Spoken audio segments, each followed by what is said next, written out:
What is up, everybody? Welcome to the Dream Huge podcast. How we doing today? I lost my script already.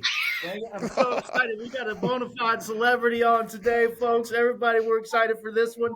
We love to share success stories from huge dreamers, folks in the real estate business, entrepreneurs, movers, shakers, influencers, and more. And hopefully, these interviews and stories will help to motivate and inspire you to dream huge. So today, first, let me get to our hosts. We have the huge producer of the year from 2023, JP for 3, John Pavlansky. What is up, JP? What is going on, Pete? Man, I'm excited for this one, brother. We are going to talk some real estate today, and oh gosh, it's going to be a great one. Pete, how are you doing, my man? I'm doing outstanding, baby. Outstanding. You know what I'm saying? Hey, love to hear it. Thank you, JP. Thank you very much.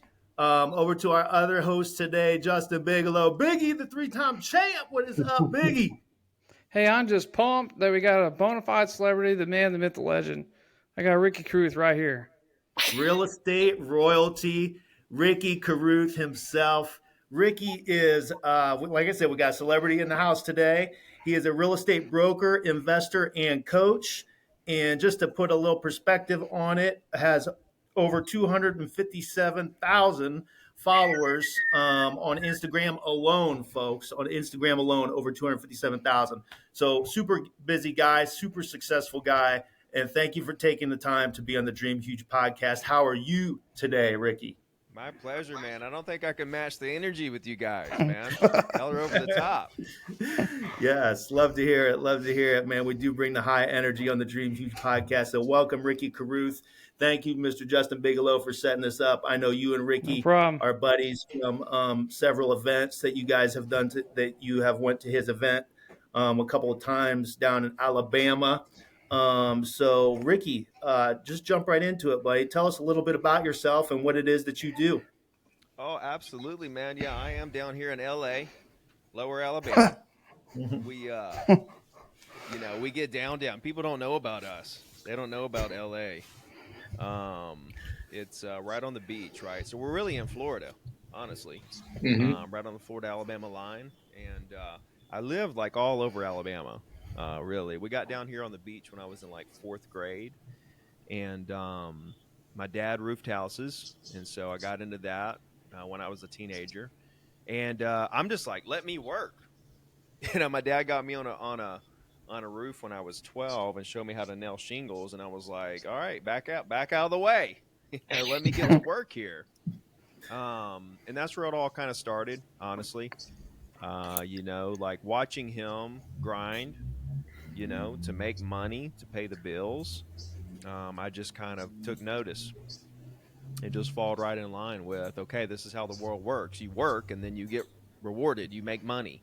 The harder you work, the smarter you work. If you combine, working hard and smart, you can do some amazing things. And then you see people in the world, becoming millionaires and billionaires and making 100 million and having all these different businesses and things. It makes things seem really possible. So it's a really cool world for a hard worker. Somebody who can visualize what's really possible and then put the hard work behind it. There's the hard workers, then there's the big dreamers. I like this because it's the Dream podcast. There's the hard workers who, if you're just strictly a hard worker, you are kind of scared to risk everything you worked your ass off for your whole life. But if you're a dreamer, you don't really work that hard because you think that one idea is going to get you to the motherland, right? Yep. So Right. if you're either a hard worker or a big dreamer, you're kind of screwed because you're never going to take risks if you're a hard worker strictly, and you're never really going to work hard if you're a big dreamer. But if you can be a big dreamer who works hard, which is what I am, right? Yep. Then you could do some really amazing things. My mom was the big dreamer. My dad was the hard worker. So I got the best of both worlds coming up, and I didn't even realize it. My mom owned a hair salon, and she was the owner of the business and the worker. And she had, other people that worked for her and stuff. But Dad, the same way. He owned the business, but he was the worker. So it's like I watched my parents, own businesses, run businesses, handle employees, and they were one of the workers inside their small businesses, right? And between that dynamic and the fact that dad was such a hard worker, mom was such a big dreamer, it just kind of created like I'm just like this cocktail of DNA that just happened to be perfect for this era and time where social media came into the world. I mean, dude, there's no way I could be doing anything that I'm doing without social media. No way. Yeah. I'm writing books. I'm traveling every week and speaking in different, cities. Getting paid a lot of money to do so, and it's fun. It's a fun life, So yeah, Ricky. it all started on the roof. Nailing them shingles one at a time up that roof. And I got a football scholarship to Missouri Valley College, an NAIA school. I went there for a year. And then I came back. I went to Faulkner Community College. Then I went to University of Alabama, and I was going to walk on. And by that time, I've been worked out 2 or 3 times a day for 3 years, and my body was done. So I was like, I don't know what I'm going to do. I'll study economics and business, and I failed a history class. And I was like, okay, this is just going nowhere fast. So I got my real estate license there in Tuscaloosa at Shelton State Community College, and came back to the coast and I was like, I don't know if I want to do real estate. I don't know if I want to do this. And got back on a roof. And after about 3 days of that, I was like, I think I'm going to give real estate a try. So that's kind of how it all started. I was 20 when I got in real estate. And took me 8 months to get to my first deal. Yeah, it's funny because I was roofing, and then I was like, see you, Dad, I'm going to do real estate. I quit roofing. I did real estate full-time for a whole 30 days, sold absolutely zero. And I said, Dad, I'm back. I'm coming back to roof. And then I come back for like 7 months, close my first deal. Dad, I'm leaving. I'm going to do real estate. Then I make $1 million within a couple years. The market crashes. I lose everything. And I'm like, Dad, I'm coming back. I'm going back to roofing. It was this whole like back and forth, with real estate roofing. And but it was fun, right? And when I lost everything, I learned everything I needed to know to come back and really crush it. I think everybody has to go through those moments. Every successful person has a story, where they really got their ass kicked for a minute. Bankruptcy, foreclosures, divorces, whatever it is. And, you normally learn from that. And the really ambitious, they come back and they're come back even stronger. They learn the lessons, The people that just stay mediocre their whole life, they encounter the same situations, right? The same situations, but they kind of don't want to risk trying to go big again because they feel like the same thing's going to happen. When it's not. You're not the same person the second time around. That's like new agents that come in and they don't sell anything. They go into like their second year or third year and they're like, I'm still a new agent because I haven't sold anything. No, you're not. You've almost got some listings. You've had some stuff under contract that fell through. You've talked to some people. You've done some marketing. You've done something. You've done some open houses and door knocking. You're not a new agent. You've got a lot of experience, actually. If you could just take that experience now and go crush it, you'll do great instead of sitting around thinking. It's like this. People have you'll love this. People have such a backwards mindset about things, okay? So last week I did a Zoom. There was 1,000 agents there, which I wasn't expecting. And I said, do you guys want 30 active listings or 30 active buyers? Right? There was about 400 comments. What do you think they wanted? The buyers. Why would they want buyers? Because they think they're easier to get and they're easier to deal with. Yeah, but out of the 400 comments, not a single one of them said buyers. Wow. Right? I'm saying if I'm going to give you listings, not go get them. Oh, yeah. I'll take your listings. 30 active listings, or do you want 30 active buyers, right? Oh, yeah. Yeah. I'll take your listings. Okay. Yeah. So I said, okay, well, every single person on here, it's 100%. 100% of you want listings. but 90% of you spend 100% of your time going after buyers. Mm-hmm. I said, your business is confused. I said, okay, so if you want listings, why aren't you going after listings? Well, I don't want, and this is what you said, they're harder, right? Is that what you believe? They're harder? They can be. It's like a mind game. You think they're harder just because I think it's you got to put them on a pedestal in your mind, even though it's not true. There you go. It's not true. I mean, look, when you get a listing, after you get a listing, what do? You go You get call more 'em. listings. You Oh go, yeah, you go no, get you more. go get more listings. You ain't got to do Yeah, anything for that. That listing's done. All the agents in the area are going to sell it for you. right. You You go get a call more listing. people. Yeah, you go get another listing, right? When you get a buyer, after you get a buyer, what do you got to do? Or you got to get to work. You got to go show them property. You got to get to work Right. for them. You know, it's like that type of client doesn't allow you. It makes you go to work instead of stacking more clients. A listing allows you to go stack more clients. A buyer doesn't. A buyer, you got to go show them property. Mm-hmm. And so, like, I'm just breaking this down on the Zoom call of how backwards everyone thinks. And I said, okay, so the reason you don't go after listings is why? And everybody commented, rejection and mean people. I said, okay, well, put in the comments if you've ever had any of these buyers that you spent all this time, money, and energy on who rejected you and were mean to you. Another 400 comments. Yep, happens all the time. So let me get this straight. You don't want to go after listings because you're scared of rejection and mean people, so you spend all this time, money, and energy to go get buyers who reject you and are mean to you. I said, guys, it's the same thing. You're choosing to go after what you don't want to do the same thing that you don't want to do.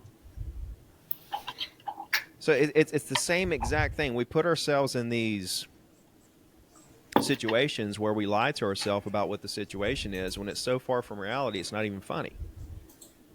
You know, well, I like buyers because they reach out to me first. Okay, write handwritten letters to sellers. They'll call you. If you want people to reach out to you first. Well, they saw me online first. Run Facebook ads. They'll see you online before you call them.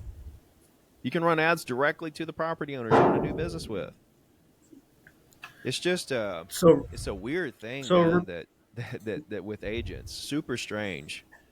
Ricky, so how do we do a better job as agents for going after listings? Well, I mean, the step one is realizing that it's the same thing as a buyer. It's just better because you don't have to show them property. I mean, like, the step one is to realize it's the same thing, right? Okay, so I'll ask you, what's the definition? And I'm not even talking about cold calls. Like, you can write letters and do social media and then call these people and they already know who you are. Yep. And you can get people to call you. So right, that's off the cold call, like off the table. I don't want to do cold calls. Okay, you don't have to. You can still get sellers in the same capacity that you get buyers. But let's take that off the table and talk about cold calls, right? What's the definition of a cold call? Calling somebody that has no idea who you are. Yeah. Well, maybe a little bit. Yeah. Okay, so you're saying if they got a letter and saw you on social, that's not a cold call anymore. Correct. Yeah. Okay. So a cold call is calling somebody that has no idea who you are. Okay. What do you think you have to do when you get these buyer leads? Same thing. All right. You have to call them. Yep. And then do some of them not know who in the hell you are? Yeah, they have no clue. It's always random. Right. So now what are we doing? We're cold calling buyers by choice? Yeah, and we're doing it When really we fast. cold call sellers? Right. You see what I'm saying? It's so. And that's why I did this. That's why I did this training. Is I broke all this down and, really, and it was a light bulb moment for a lot of people, and it's really going to be kind of the cornerstone of my message this year is about this. I mean, we've got 49%. They say a study was done. 49% of agents did one deal or less. Either no deal or one deal at the most last year. It's half the agents. You've got, possible, huge changes in the way we do business based on these lawsuits. that's kind of up in the air right now.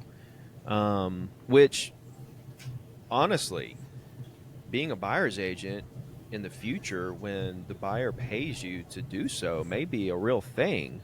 We'll have to see how it all plays out. I think it's going to be I think it's going to turn into a very low fee for buyers that they have to pay. But neither here nor there.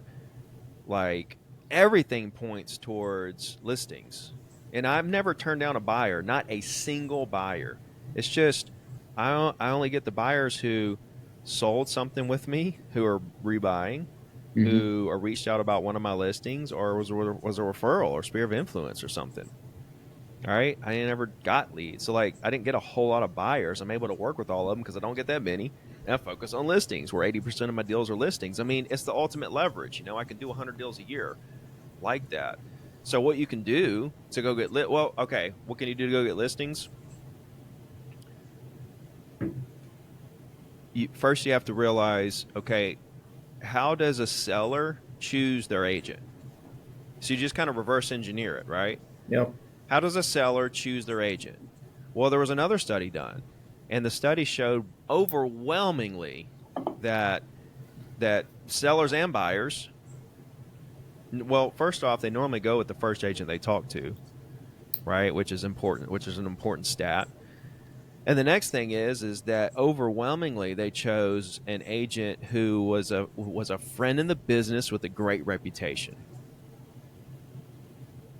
That was like 30-something% versus 1% or less was the brokers they're at, online, blah, blah, blah. There's like 15 other reasons. And like friend of the business with a great reputation was overwhelmingly the top, answer. So we just have to reverse engineer that, okay? So sellers have to feel like we're their friend in the business with a great reputation. So now our job becomes creating friends in the market that own the type of property we want to sell, at scale. And then creating these relationships and having a back-end system where they never forget who we are and we stay relevant forever, so that when the day comes that they do decide they wouldn't need to sell or buy something or refer, we're their agent. So that's it in a nutshell, right? That's the macro of it. Then you get into the micro. Okay, how do you create the friends? How do you stay relevant forever? Then we get into the nitty-gritty details and stuff. But that's a great overview, of the business and how you go get listings. Love it. I love it. We preach that. We preach that. You got to, and we keep it simple as far as we strip it way down. Hey, you got to get out and talk to 4 people every day. And those 4 people got to go into your CRM, and you got to have a systematic follow-up with those 4. And then that builds over time. But like you said, now let's fine tune that, get into the nitty gritty, the nuts and bolts of it. How do you actually do that going forward? So that's great stuff. So Ricky, I'm curious. So when you went from roofing to real estate to roofing to real estate to and back and forth. What was the moment or the thing that you changed that really took you full on into real estate, where you're like, this is where it's going. I'm now successful at this, and this is why it happened? It was literally what I just told you, is realizing that it's about making lifelong friends in the business who own the properties I want to sell, and then doing a weekly email to my entire database on the same day of the week forever. That was it. I did direct mail, I did phone calls, and that's it, and a weekly email, and that's it. And honestly, email is social media. I don't know if you guys realize that or not. But, I was just on a Zoom call before this, and I was like, okay, here's my phone. If I go on Instagram, Facebook, or whatever, what's the physical action that I'm taking when I'm looking at Facebook? Right? What is it? Up and down. Yep. I'm scrolling. If I go on my email on my phone, what's the action that I'm taking? Same thing. Same thing, right? I'm looking at a feed, and I'm looking for things that stand out that interest me enough to click on. It is social media. It's a place where you post content hoping to get engagement. right? Hoping to stay in front of people, hoping to stay relevant. But with email, you get a 90% organic reach, which means 90% of the people in your database see that email every week. On social media, you have no control. It's like a 5-10% organic reach, but you've got a different group of people kind of, cycling through your profile every couple weeks. Like if they don't engage with your stuff, Instagram's going to stop showing it to them, even though they're following you, right? Mm-hmm. And then you've kind of lost them. They're going to kind of forget about you. You got to get them while they're hot. At the moment they follow you, you got to reach out. You got to start the conversation and see what you can do to help and get their data and get them into your database. See, Instagram's database. Your email is your database. Your database is your business. You should utilize these social platforms to feed your social platform. Right? Email is your social platform. So when I realized all that, it was back in 2008, I got back in, and I had a bunch of clients at the time that were coming to me saying, hey, will you send me a weekly list of foreclosures? And like so many different people said that, and I started creating a list of people who said they wanted weekly list of foreclosures. And after like a month, I was like, shoot, I'm just going to send I'm sure everybody want to see this. I'm going to just send this out to my entire database.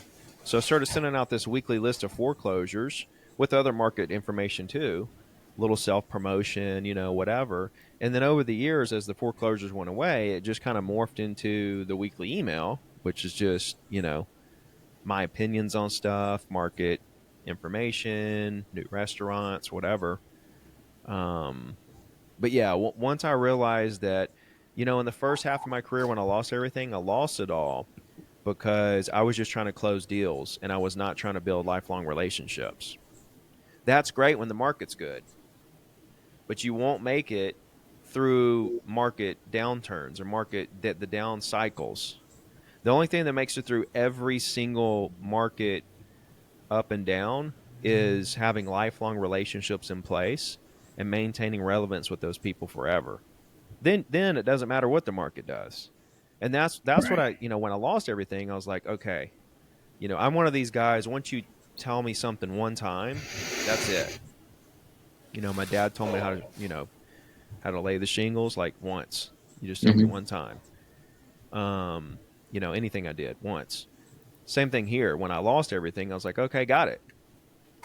I need to maintain the relationships because I was looking in MLS and the county records and realized there was a lot of people that I represented that when I got out of the business still were buying and selling. And I was like, what the hell? Here I was thinking the world ended and nothing was happening. But then I realized these people are actually selling their bad assets and buying good assets at the bottom. I was like, geez, I could have been their agent if I would have maintained that relationship. Mm-hmm. Right. And so Yep. it was just kind of a long process, man. And I was just watching the market and trying to realize, where did I go wrong? I'm the hardest working, honest guy that I know. I didn't do anything like weird or shady. I worked my ass off. I was trying to really do some big things. I just didn't have anybody guiding me around these principles. Mm-hmm. So I was just kind of like spinning off in the wrong direction. And it took me having to, fall on my face to take a step back. Between 2005 and 2008, I sold 0 properties. It was like February 2005 and May of 2008. During that 3-year period, I didn't close on any. I wasn't in real estate at all. I was roofing. Then I worked on an oil rig. I roofed 2005 and 2006. And then the whole year, it was like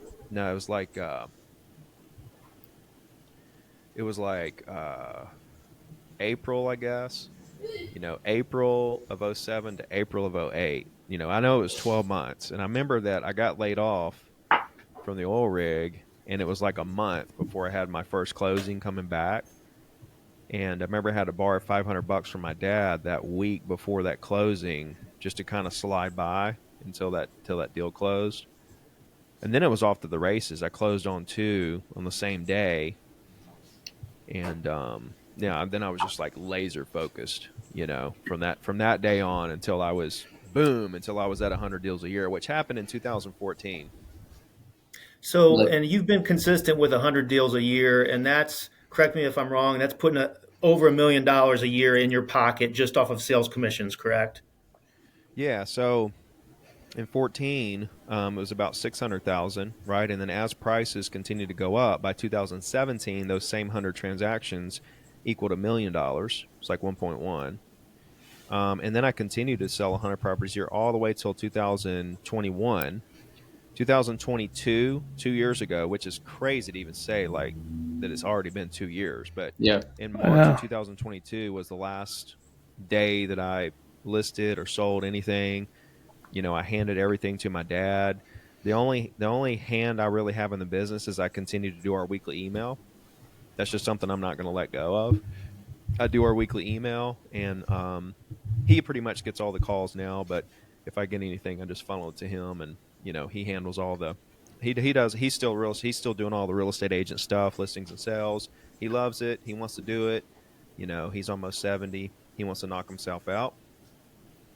Go for it. Crush it, Dad.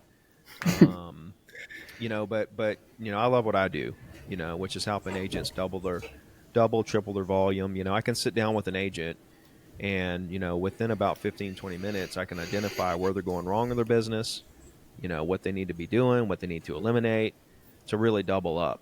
I've got agents that were making 200 for like 6 years in a row, and now they're making 600, 700. I mean, just countless stories. But that's what I love to do is really digging in and understanding what part of the journey of your career you're in. What stage are you in? Are you still learning how to talk to people? Do you already have a big database? Are you doing a weekly email? Are you doing social? Are you to the point where you just want to maintain your, volume? Are you on the downslide? You're looking to transition out? Where are you? What you do day to day? What your vision is? What your long-term big vision is and what your results have been over the past year or two. Once I know those four things, I can identify what direction we need to go in to help this agent double and triple up over the next 12 months. So I love that side of it. Yeah. You It's know, awesome. Zig Ziglar said it best: stop selling and start helping. And Ricky, you helped folks buy and sell real estate for all those years. You did an amazing job of it, and you transitioned into coaching agents, helping them further their careers. And you do an amazing job of that. Just helping others, man, and then it will come back to you tenfold, man. Kudos to you for helping so many folks. And you've also have you transitioned into real estate investing as well? And maybe you can tell us a little bit about Ricky Carruth, the investor. Yeah, I've got about 40 doors. I've flipped about 100 homes. I've got 3 acres. We're developing into 46 unit, apartments, like literally a couple 2 miles from my house. Right Everything I do is on. local. I don't do anything out of area. There's just too much right here for me, and it's cheap. I'm in Alabama. We got the cheapest property taxes in the country. We're close to the beach. It's really a gem. There's a lot of property. A lot of people move here. It's not like a huge relocation place like one of these big cities, but we do have population growth because people want to be close to the beach, and it's a really nice place. So I'm in a good spot. I know there's places in California that are just it won't cash flow no matter what you do. I know there's markets that are in bad shape that look for markets like mine, but I just happen to be living in a great market to invest in. That's in Alabama, that's close to the beach with low property taxes, and I know the market very well. Obviously, I've been here selling for 20 years, and I mean, I just know this whole area like the back of my hand. I know all the Right. subdivisions. I know all the prices. I know what I can rent stuff for, and I just know the deal. So I'm real comfortable with it. So yeah, um, I'm We're on our way excited for down. You talked us into it. We're on our way. it. I bought No, seriously. I bought five brand new constructions, D.R. Horton homes. Late last year. They just cash flow great, and they're brand new, so there's no maintenance. They paid a lot of closing costs and bought the rate down, and it was just great deals. Yeah. So I bought five of those, and then we got this 3 acres. I bought a couple existing homes last year, and then we flipped. I don't know. We probably flipped a half. We didn't flip a whole lot last year, just because it was kind of a weird year. I like to buy them on the courthouse steps for the flips. Mhm. We just pay cash. Me and two of the partners, we fix them up. and flip them. And I'm starting to actually just buy the other two partners out, or me and one of the partners will buy the other one out, just to hang on. Because if we would have held on to like the best 30 of those 100 properties, my God, we would be filthy rich. I mean, we would be so much more Right. wealthier and have a lot of cash flow coming in. But we didn't, and but that's okay. We're still young, and now every property that we go to flip that fits my portfolio, then I'll just buy the other guys out, or me and one of the other guys actually have a lot of, rentals that we own. He's one of my partners on some of the rentals, so we may buy the other guy out, or I'll just buy everybody out, and so I'm not like I don't like beat the streets, to do deals at all. I just kind of, I spend my time coaching. That's where I make my money. And then, through all the businesses, right? And then, I say coaching, it's like I'm partners with these companies, and, I make money coaching, and then it's just like a bunch of different streams coming in, and it all kind of comes from social media, blah, blah, blah. I get paid a lot to speak now. And so I just like work hard, let the money pile up, and then I'll see a deal, and I'll happen to have a chunk. I'll throw it over there, and then I'll build the reserves back up, and I'll throw another chunk somewhere on a property.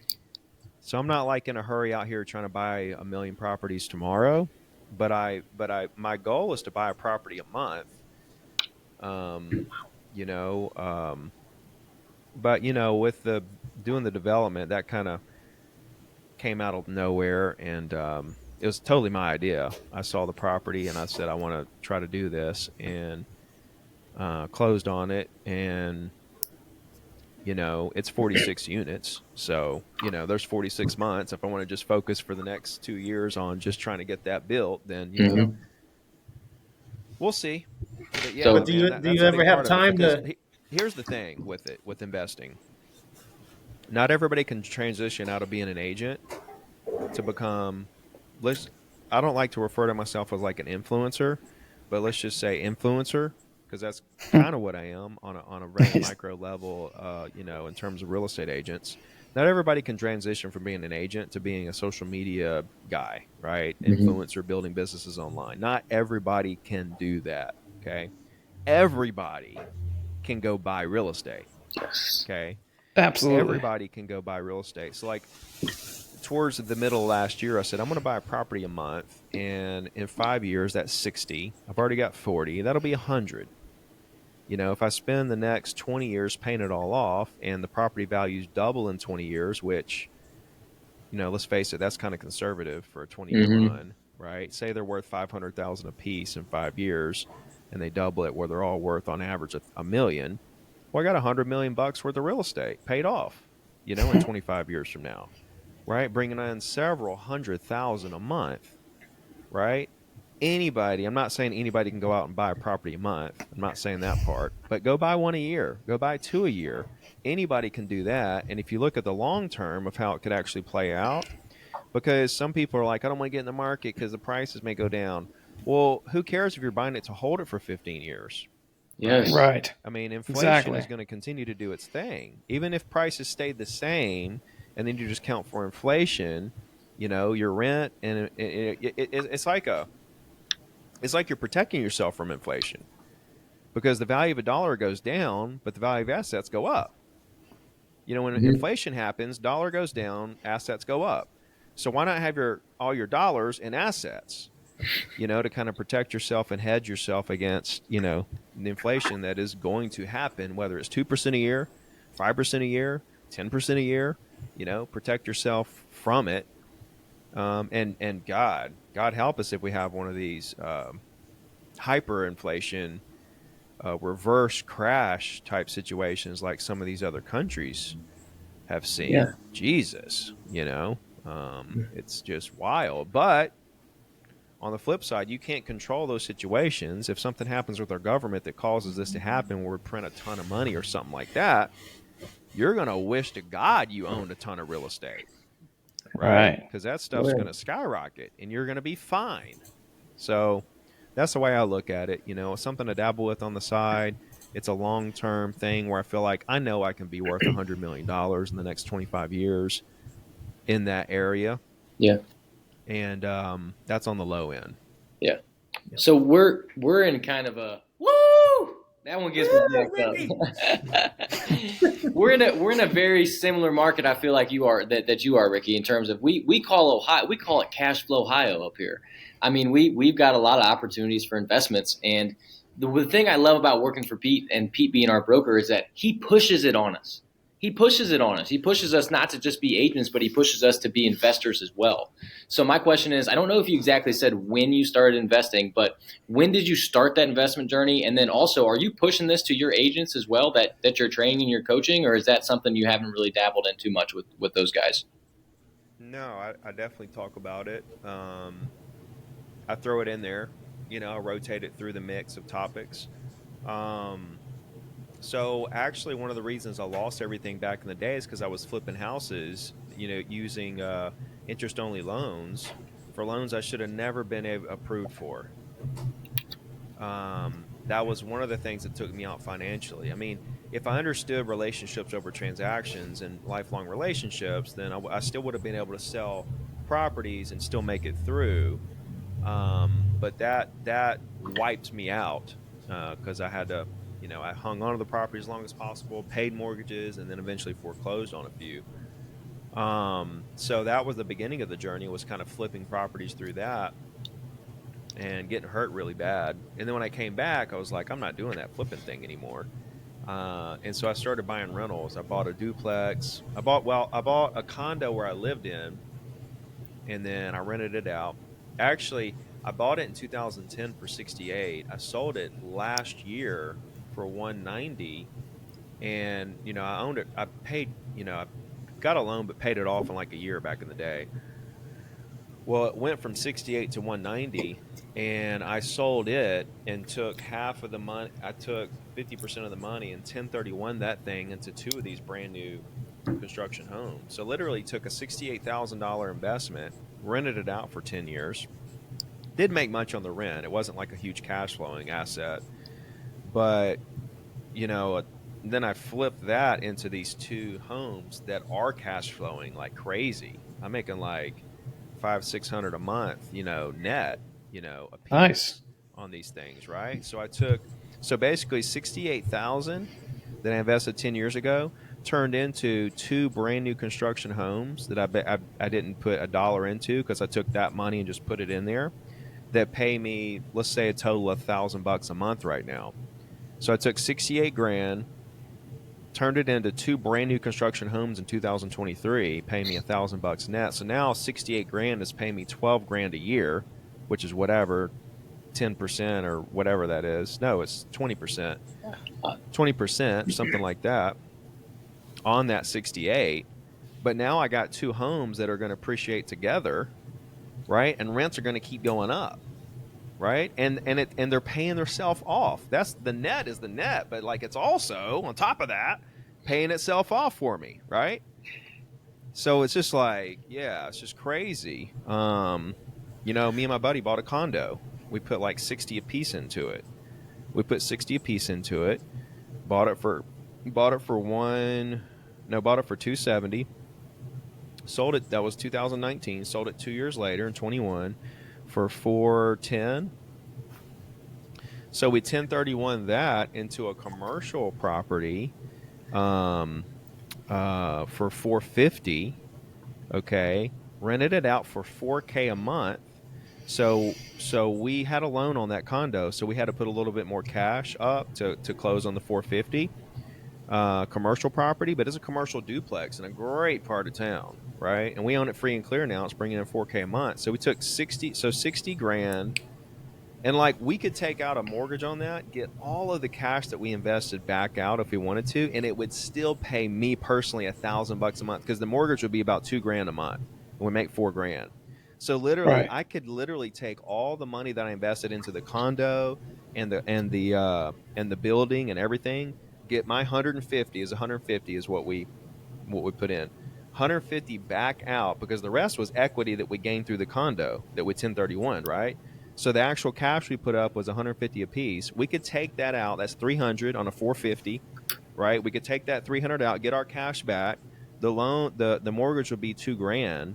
It's paying 4,000. So like the 2,000 that's left, we'll get $1,000 a piece. I could literally have nothing invested and be making $1,000 a month off of nothing, right?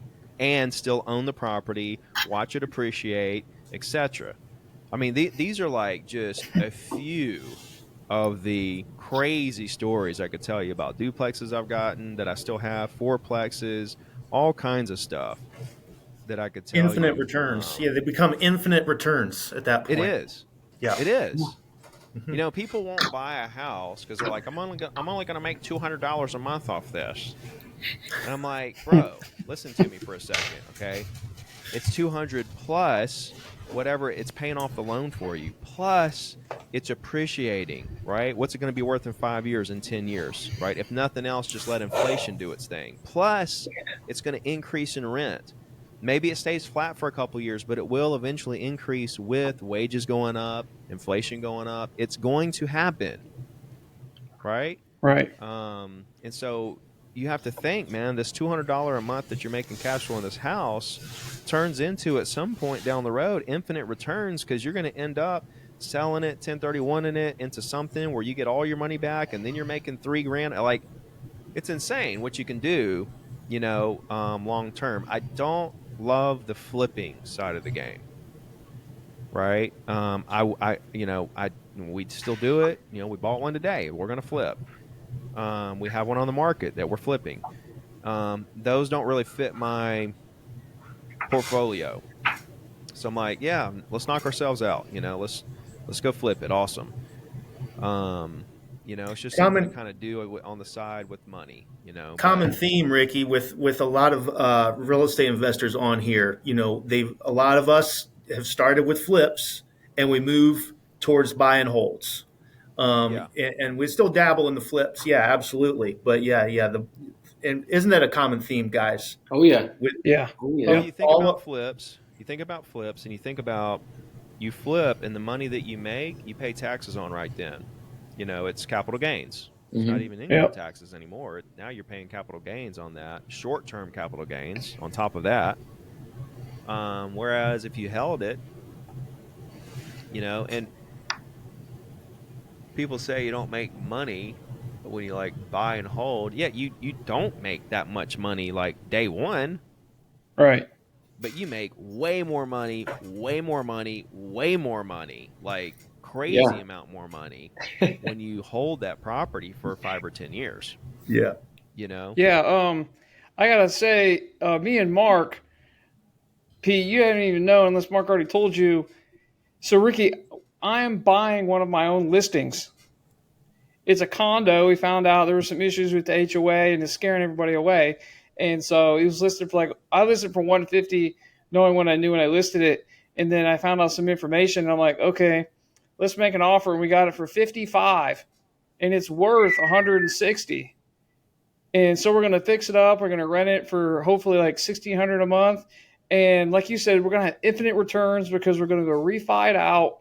And we're going to basically pay ourselves immediately with the equity, like $50,000 each.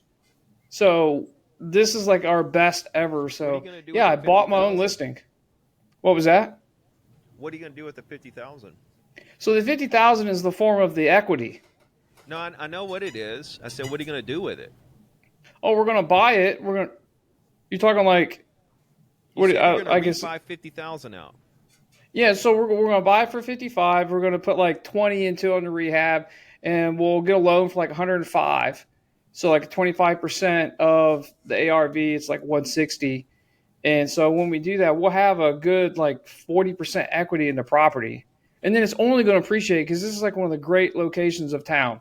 It's only going to appreciate. We did the math with the Bigger Pockets calculator, and it's like at the end of year 30, it was like we each get like 200,000 each. I love the ones that are like in good spots, good locations in town like that. Yeah, this was our best buy ever. Your little prized possession, you know, sitting over there. Yeah. You know, every time you drive by it, you're like, yeah, Yep. Yep. That's Yeah, mine. but another great example of you can find deals right on the MLS. Yeah. You don't Yep. always have to The one, find the one we off-market bought deals. today. I told you we bought one today. It was Yep. my buddy's listing. You know, one of our partners. He's like, I have this listing. We can buy it for this and flip it for this. You know. Yeah. And you know, of course, I asked him a lot more questions to make sure it was as good a deal as he was saying, and we bought it. Yeah, I was that guy. Yep. My partner was you. Yeah. So, Ricky, with all that being said, do you ever have time to ride that surfboard in the back there? I used to kite surf. I used to kite surf and snowboard and all kinds of stuff, but I retired from all that. I went. So what do you do to, for workouts? Fitness. Oh, I go to the gym every day at 6. Yep. I just live. I lift and play basketball. So you got Okay. guns? Huh? You got some guns? Oh, yeah, he's got some guns. I've seen him. Kinda. We'll have to showcase here at the end. It's a signature. Hey, if you got time, we got about 5 minutes. We're gonna have some fun with you. We'll have the rapid fire round, and then we'll hit you with the huge 4 questions. If that's cool, Ricky. Cool. All right, Whoa. let's do it, guys. Are you guys ready for the huge? Oh yeah, it's time for the huge 4. Let's go, baby. All right, I'll hit you with the first one. What's the one thing you wish you would have known when you began your career? The one thing.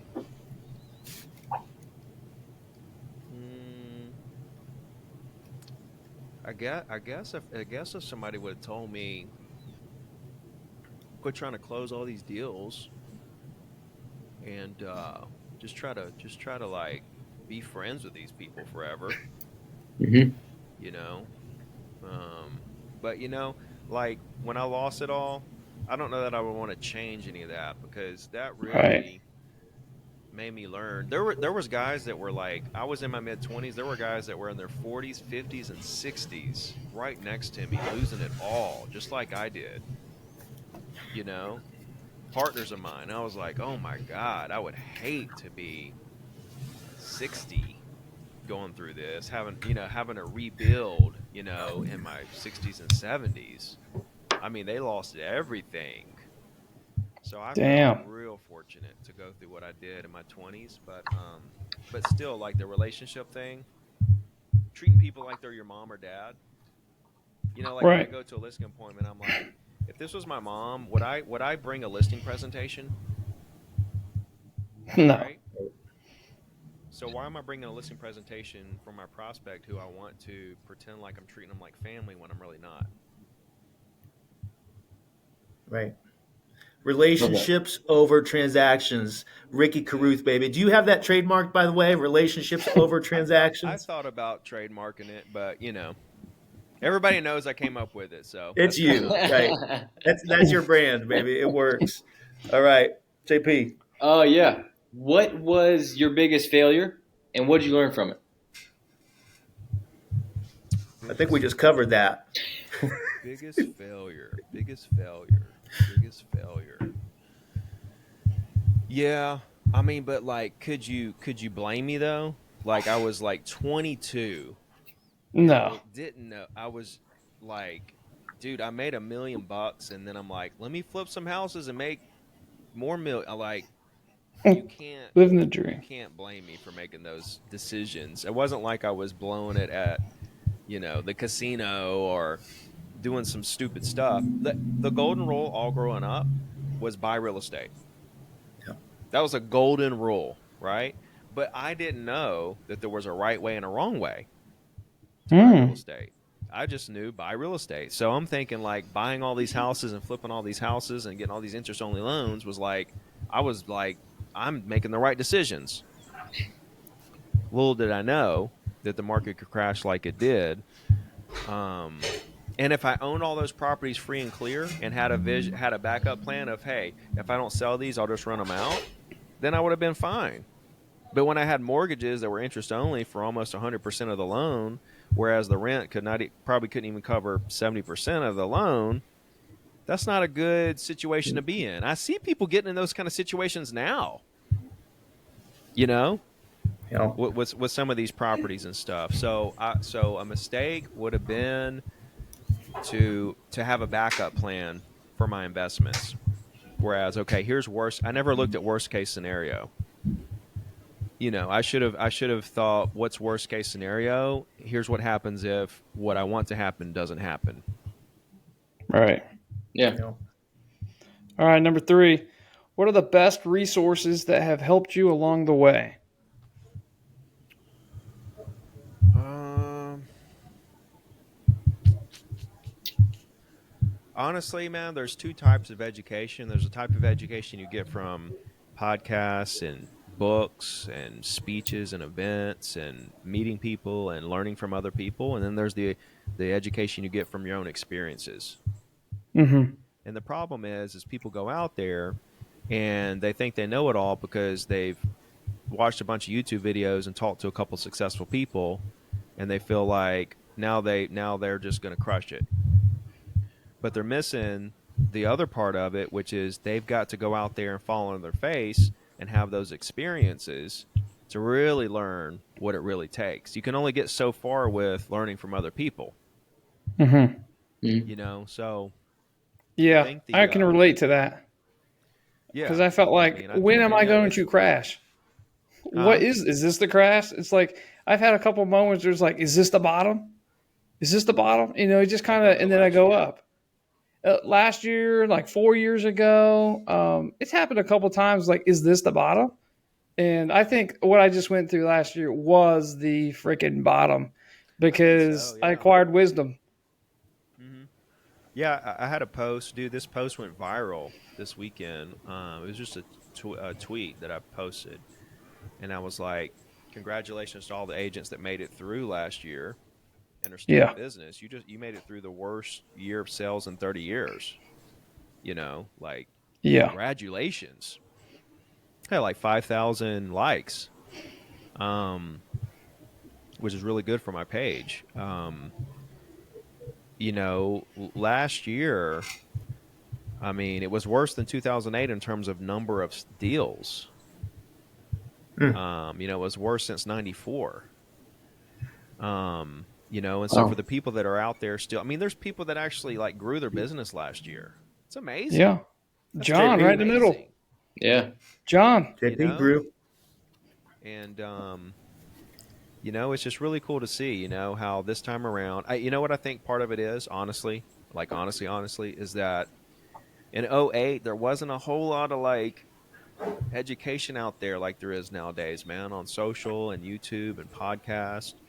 I think there's so much information, out there about market shifts and how to prepare and what it's really like from people that have actually went through it, where they're able to share their experiences with people. It's like what we're just talking about. There's the Yeah, education you get from other people, and there's the education you get from your experiences. And I think the combination of hearing guys like myself and other guys that have went through it and their experiences, that kind of mentally prepared people for last year, and then to actually go through it themselves and experience it last year on top of kind of preparing mentally for what could happen, I think was this perfect combination to see a lot of agents grow their business last year in one of the worst year sales in 30 years. It's amazing. it kind of reminds me of the hero's journey. The classic Star Wars. We had like you or Obi-Wan Kenobi guiding us, young Luke Skywalkers, along the way to get through the darkness. Yeah. Yeah. I Absolutely. mean, where would Absolutely. Luke be without Obi-Wan? Got to have Exactly. those mentors. And there's a lot of Obi-Wans out there now, Hmm. Yeah. because of social Mhm. media. Okay, last of the huge four. What are two books that have inspired your success? My favorite of all time was The Slight Edge by Jeff Olson. Love it. Um, and this guy is like, I don't know, I can't think of a word for him. He is the OG of personal development. I'm talking the OG, and know a lot of people like know about him, but like he is like Tony Robb, like and he is up there. He knows all the guys. He's like the underground. Like people don't really notice him. He's not like out there. But this guy is the real deal. That was the best book I ever read. I read it 3 times, cover to cover. Only book I ever read twice, much less 3 times. I had the pleasure of meeting him, sat down, interviewed him for an hour in South Florida. It's on my YouTube. Amazing guy, has incredible business, and just a great guy. But that's my favorite book of all time. And then the next one that was probably the second most impactful was the 10X Rule. Yeah, right there. Sure everybody's read that. You interviewed him too. I did. I got to spend some time with him virtually on an interview a couple months ago. Again, people have, weird things to say about him. Honestly, he does say some weird things. Great guy. Yeah. I mean, personally, he has a quirky way. He has a weird way. Great guy though. Great father. Hard worker. Smart. I went through phases with him. I read his book and then followed him online. This is back in 2010 when I read the book, and then followed him online. And then, over that course of, a good 5-10 years, I grew to kind of not like him as much because it was just sell. It was just trying to sell his products and stuff. But now I get it. Now that I'm on the other side, I'm a coach. Right. I understand a lot more. But then I kind of came back to him, and started to kind of, this was years back. I started to kind of get back into his stuff, after I took a break from him for a while, came back and saw what he was talking about then, and was like, okay, by that time I was making $1 million a year. That year I read the book, I was making 100,000. And then by the time I kind of circled back to him, I was making $1 million. Well, guess what that is? 10X. 10X, baby. The Slight Edge and 10X. 2 amazing books right there. All right, the rapid fire round. Are you ready for the rapid fire round? Right off the top of your head. Right off the top of your head. First thing comes to mind. What is your spirit animal? Spirit animal is bear. Bear. What's your favorite Number 2, movie? what is your favorite movie? Favorite movie? Off the top of my head. Favorite movie is Harry and the Hendersons. Oh, go. 80s. Right, number 3. Anything that has to do with Sasquatch or Bigfoot, man. Well, that should be your One- spirit one animal. time- Your spirit animal should be that. One time at real late at night, this is a funny story. One time real late at night, I came home. We were all out drinking, and came home, and me and my girlfriend were there, hanging out or whatever. And then my buddy comes in. He's like, "I need to borrow your car." I was like, "Here, take my girlfriend's keys." So he goes somewhere to the store or something. He comes back. We're in my little apartment partying and stuff. He comes in and has this weird look on his face. He's like, "Ricky, I need to talk to you."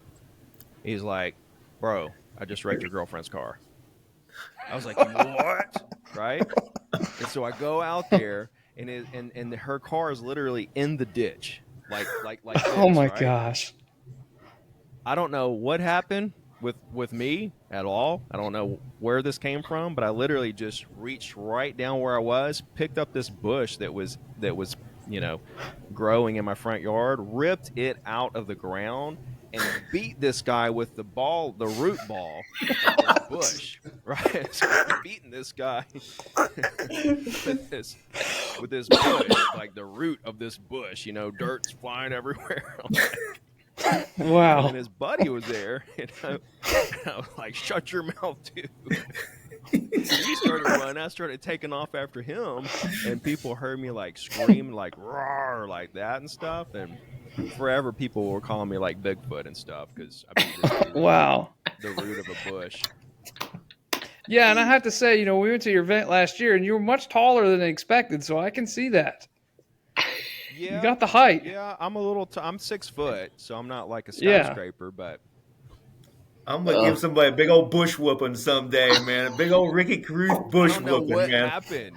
Right then, the cops showed up, and I ran through all these subdivisions and ended up like hiding behind this person's privacy fence.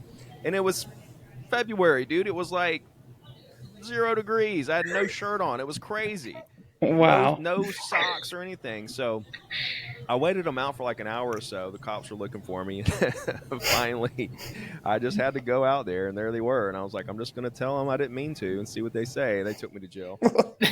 Oh, jeez. And then the guy that I was chasing was in the jail cell when I got there. I was like, and he threw my keys in the woods. So then I had to get my car.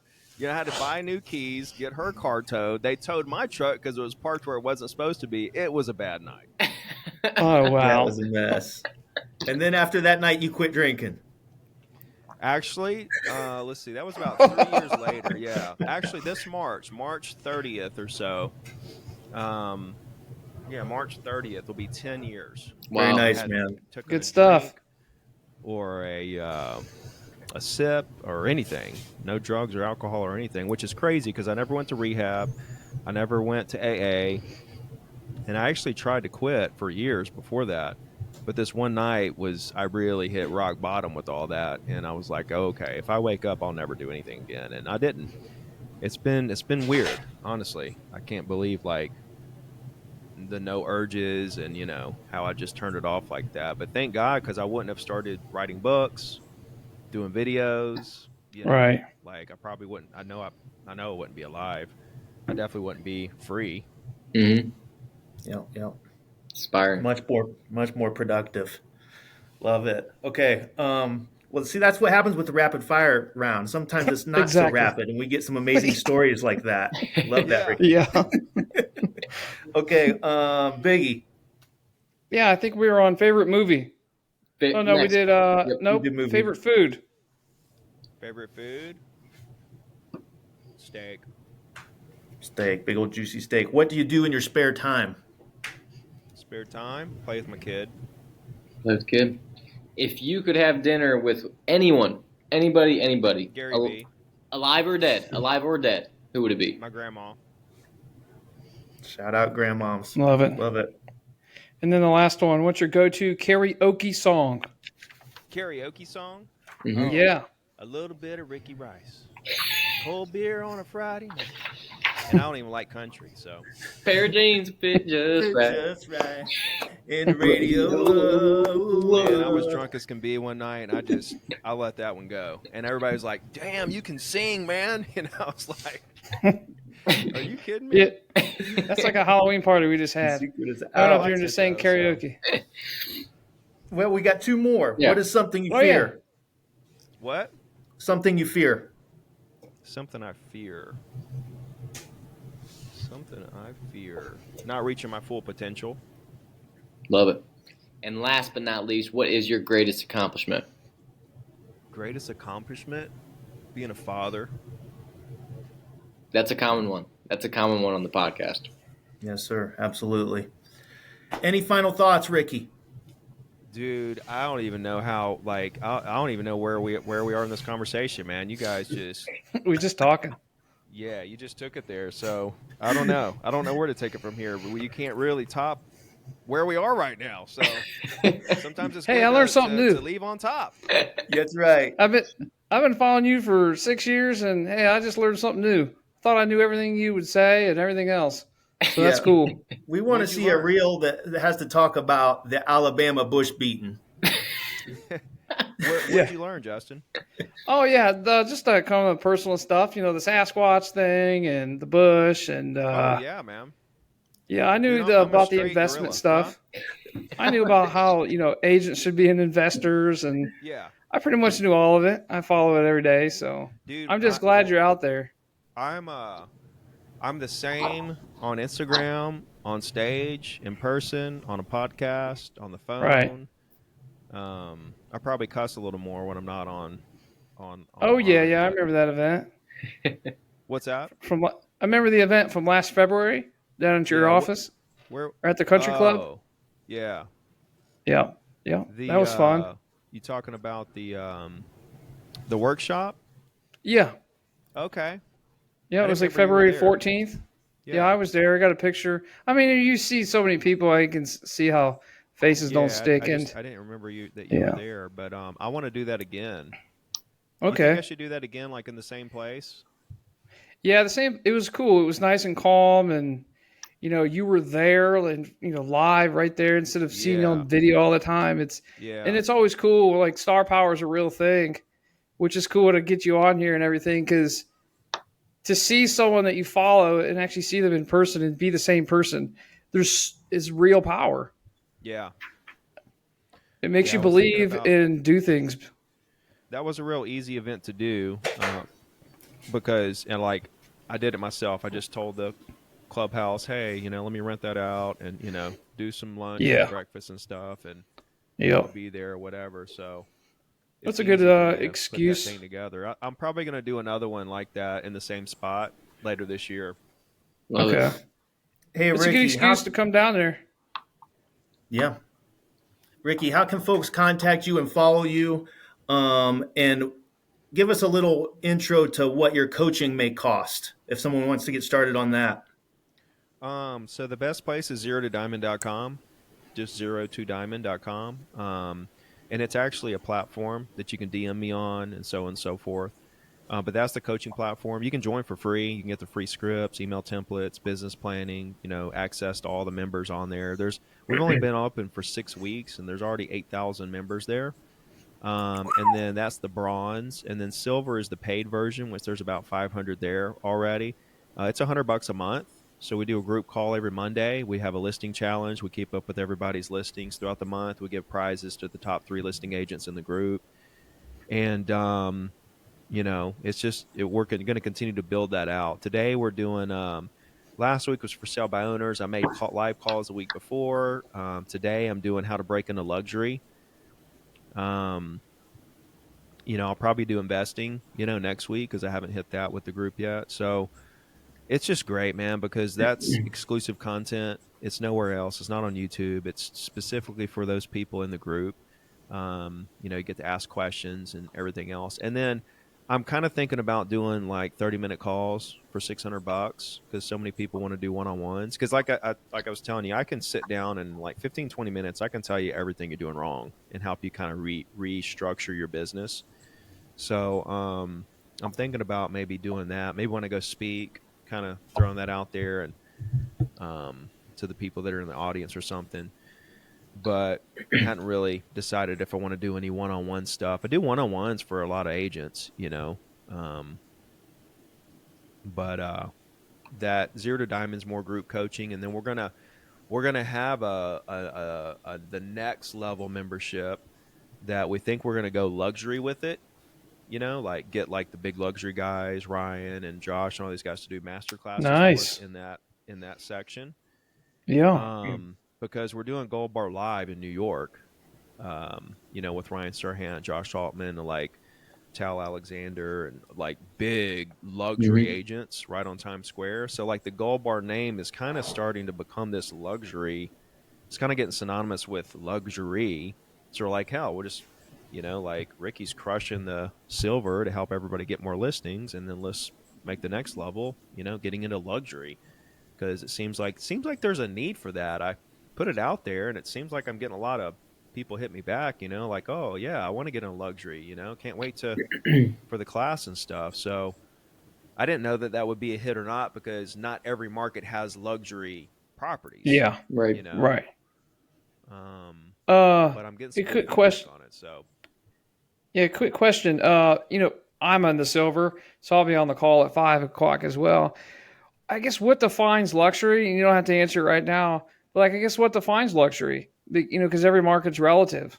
Luxury in my yeah, market is 500,000. yeah, yeah, exactly. You're right. When you look at it in relative terms of each local market, what's luxury to this market, what's luxury to that market, in my market, like anything like really almost $1 million and up is kind of luxury. you know. So, but like in Miami, it's like 3 million and up.